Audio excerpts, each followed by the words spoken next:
Part 1. You will hear a student and an advisor talking about facilities at a college. First, you have some time to look at questions 1 to 5.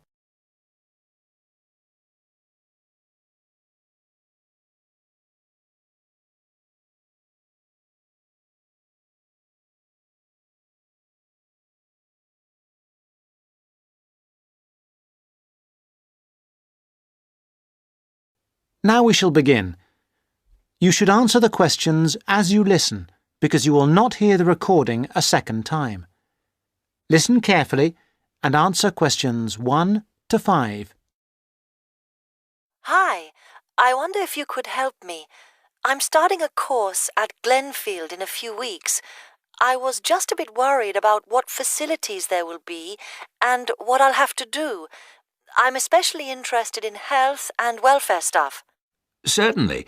We normally send out a copy of our leaflet, Staying Healthy at Glenfield. I'm not sure why you haven't had it. Well, could you answer a few questions for me? Firstly, I'm wondering about how I get a doctor when I arrive. Well, you can register with the University Health Centre on North Campus. And do I have to pay for that? Not to register, but if you have to get medicines, there's a prescription charge of £6.50. Okay. Well, I'm not planning to get ill. That's only going to arise if I have any problems. So, should I just go along when I arrive? That's what we recommend for peace of mind, but it's not compulsory, and if you don't live inside the catchment area, you can't in fact register there. Where do you live? Well, at the moment I'm staying at the Backpackers Hostel in Hill Street, but I will be moving from there shortly, somewhere nearer. Well, there's a map at the centre which shows you the area that the university practice can accept people from. It's what we call the yellow zone. If you live outside that area, you have to find another medical centre to register with.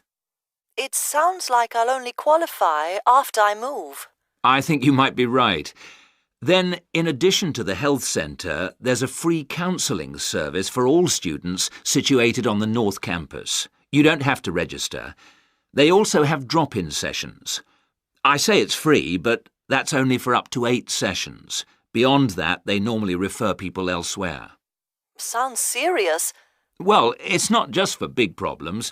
People go there for advice on housing, workload, whatever, really. They can even arrange financial help. Is it confidential? Absolutely. Then again, a lot of students prefer to phone the Nightline service, which is run from an office on the central campus. They don't really encourage people to drop in. I see. So it's basically a free phone line. The number, if you want to make a note, is 0900 762 5913. I'll say it again. 0900 762 5913. Fine. Well, I hope I won't need any of these. What I will want is access to some gym facilities. Right. Well, you'll find those on the South Campus in the Sports Centre. It's great, but it's not free. You have to present your student card and pay a fee of £22 to get a pass. But that will last you for the whole year. Before you hear the rest of the conversation, you have some time to look at questions 6 to 10.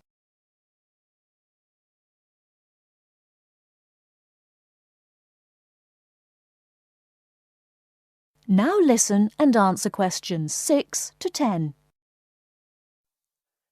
Is this information on the website? I'm afraid not. I can send you some leaflets or even resend the whole information pack if you give me your details. Could you send the whole information pack, please? Yes, that's fine. I'll have to take down some details. Could you tell me your full name? Sonia Orr. S-O-N-Y... No, I'll spell it. S-O-N-I-A. Then Orr is O-R-R. Orr. OK. And you said you were on Hills Road? Yes, but don't send it there as I'm about to move. I'll give you my new address, which is 22 Winter Gardens. That's Glenfield. And the postcode? Oh, yeah. That's GF23 9BQ. Fine. Now, we're doing a bit of data collection about who uses our services at the moment. Can I just ask a few more questions? Yes, that's fine. OK. If you're an international student, what country are you from? I'm from Switzerland. And how old are you? I'm 24. And finally, which course are you enrolled on? Right. Well, that's a bit complicated, since I'm hoping to switch to economics and history. But at the moment... I'm down to do economics and sociology. It's a joint degree. OK, I'll put that. Great. Well, I'll pop the information pack in the post, and you should get it soon. That is the end of part 1. You now have half a minute to check your answers.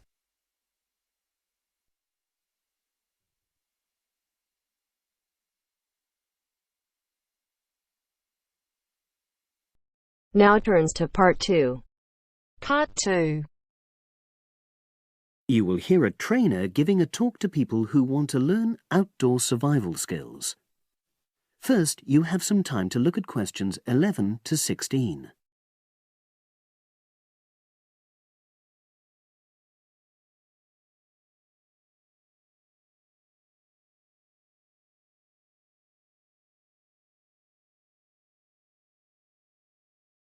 Now listen and answer questions 11 to 16. Good morning, everyone, and welcome to our outdoor survival program. As you know, this week you'll be learning some of the basic information and skills you need to look after yourself independently in the outdoors. These first 2 days will be based here in the classroom, and then we'll be taking a camping trip to put into practice some of the things you've learned. I'm going to start off with the topic of food. And to start with, I'll describe just 2 methods which we'll be putting into practice at our camp, and which make use of natural resources, the steam pit and the bamboo pot. I've got 2 posters here to make things clearer, and I'll start with the steam pit here. To make this, you'll need some dry sticks, some grass, some loose earth, and some stones. And for this week only, some matches. The first thing you do is to dig a shallow pit in the place you've chosen to do your cooking. Let's say about 25 centimeters deep and 30 centimeters wide. Your sticks have to be a bit wider than the pit because you have to put a line of them along the top from one end of the pit to the other. Before setting light to these, you take some large stones and arrange them on top. Then you start the fire and wait till the wooden platform burns through and the stones fall into the pit. At this point, brush away any pieces of hot ash from the stones. You can use a handful of grass and then take another stick and push it down into the center of the pit, between the stones. After that, you cover the whole pit with a thick layer of grass. And then you can put your food on it, wrapped in more pieces of grass, like parcels. Finally, cover the whole thing with earth. You have to pat it firmly to seal the pit. Then all you have to do is take the stick out and pour a bit of water into the opening that it leaves. It should take about 4 hours for your food to cook, as it cooks slowly in the steam that's created inside the pit. Now you have some time to look at questions 17 to 20.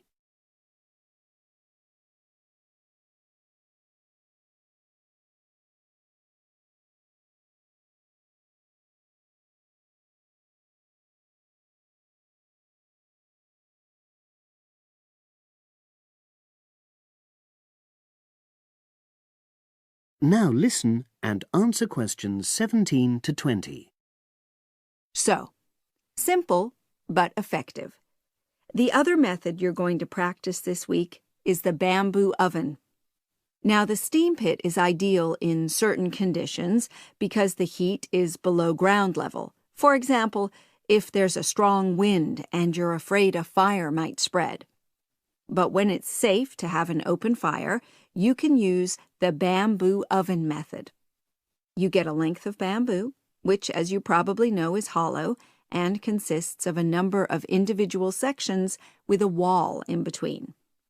You use a sharp stick to make a hole in each of the dividing walls apart from the end one. Then you lean the bamboo over a fire, with the top propped up by a forked stick and the bottom sitting on the ground. You pour enough water in the top to fill the bottom section, and then light a fire underneath that section to heat the water.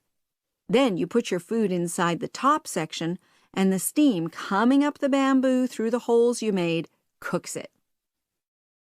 I'm going to move on now to food itself and talk about some of the wild plants you might cook. I'm going to begin with fungi. That's mushrooms and toadstools.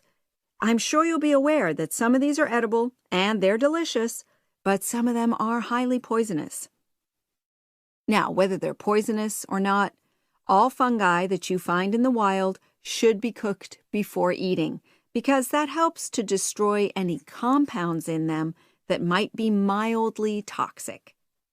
But be aware that any amount of cooking won't make poisonous varieties any safer to eat. Unless you can definitely identify a fungus, you should never eat it. It's not worth the risk. And you need to be really sure, because some fungi that are poisonous are very similar in appearance to certain edible varieties. They can easily be mistaken for each other. So, having said all that, fungi are delicious when they're freshly picked, and although they are only moderately nutritious, they do contain minerals which the body needs. I'll move on now to leafy plants, which are generally... That is the end of part 2. You now have half a minute to check your answers.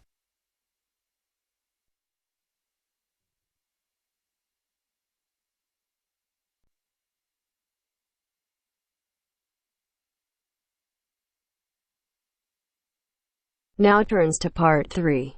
Part 3. Mr. Jackson, who feels that he is physically unfit, is consulting with his doctor about his health condition. Before you listen to their conversation, you have a chance to read questions 21 to 24.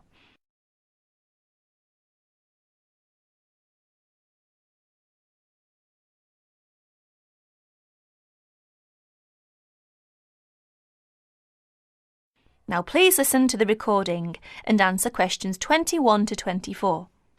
Well, Mr. Jackson, the first and important thing I have to tell you is that there is really nothing seriously wrong with you. Physically, that is. My very thorough re-examination and the analyst's report show that basically you are very fit. Yes, very fit. So, why is it, Doctor, that I'm always so nervy, tense, ready to jump on anybody? My wife, children, colleagues. I think your condition has a lot to do with, shall we call it, way of life, habits? Way of life? Habits? Yes. Now tell me, Mr. Jackson, you smoke, don't you? Yes, I'm afraid I do, Doctor. And rather heavily, I imagine. Well, yes. I smoke, about 40, 50 a day, I suppose. You should do your best to stop, you know. Yes, I see. But, it won't be the first time. I've tried to give up smoking several times, but it's no good. You see, 50 a day is overdoing it, you must admit. You must cut down at least that. Ah, yes. I know that when you're feeling tense, you probably feel that a cigarette relaxes you. But in the long run, I do advise you to make a real effort to quit smoking. Of course, but, well, it's easy to say give it up or cut it down, but, oh, you know. Well, in my opinion, you have no choice. Either you make a real effort or there's no real chance of your feeling better. You see, well, obviously I could prescribe some kind of tranquilizer, but would that help? I'd prefer, and I'm quite sure you'll agree, I'd prefer to see you really back to normal, not just seemingly so. And that's my reason for asking you several more questions about your other habits. Right. Now you have a chance to read questions 25 to 30.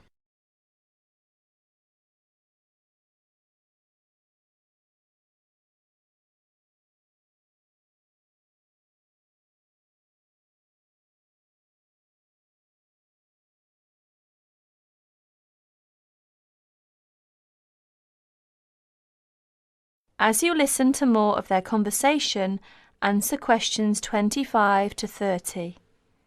Your eating habits, for example. What do you eat normally, during a normal day? Yes, well, I'm a good eater. Yes, I'd say I'm a good eater. Now let's see. Up at 8 in the morning, and my wife has a good breakfast ready. A good breakfast. The usual. A cereal followed by bacon and eggs with fried bread and perhaps a tomato or two. Then toast and marmalade, all washed down with a couple of cups of tea. Yes, I really enjoy my breakfast. Yes, I can see you do, but I'd advise you to eat rather less. We'll come to that later. Go on. Then lunch. No, first brunch. A cup of coffee and a bun at 11. Lunch has to be quick, because there's so much to do in the office about that time, so I have a pint and a sandwich in the pub. All very hurried. Try to be in less of a hurry. But I make up for it in the evening. I get home at about 7. Dinner's around about 8. Yes, my wife's an excellent cook. Excellent. It's usually some meat dish, and we like spaghetti as a first course. Spaghetti, a meat dish, cheese, sweet. But then, at the end of the day, shall we say, then I begin to feel on edge again. Most evenings after dinner we read or watch TV, but I get this terrible feeling of tension. Well, I'm sorry to have to say this because you obviously enjoy your food, but I really do recommend that you eat less, and secondly, that you eat more healthily. Instead of having that enormous breakfast, for example, try to be content with fruit juice and some cereal. I see, but 11's right. Well, that's all right, but lunch should be more leisurely. Remember, your health is at stake, not your job. As for dinner, I'd advise you to eat a soup, perhaps, with a salad. A salad followed by some fruit. But my wife's cooking is superb, granted. And she probably enjoys preparing delicious meals for you. If you like, I'll have a word with your wife. No, that won't be necessary. Thanks just the same, Doctor, but no.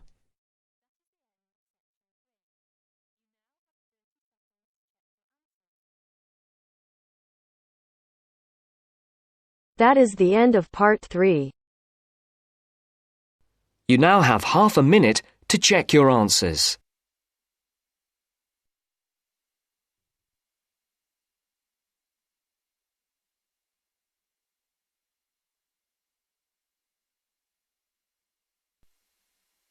Now turns to part 4. Part 4. This is Jane Frost with this morning's edition of Wake Up with Frost. First, you have some time to look at questions 31 to 40.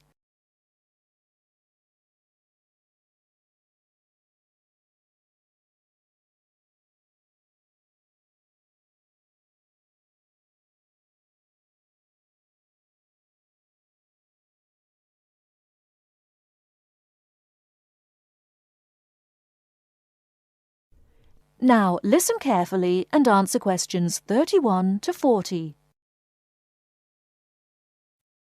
Good morning. This is Jane Frost with this morning's edition of Wake Up with Frost. As you all know, for the last week we've been running a survey trying to find out what you, the listeners, think is the greatest invention of the last 200 years. The response has been amazing, double the amount we had last year, so thanks to all of you for taking part.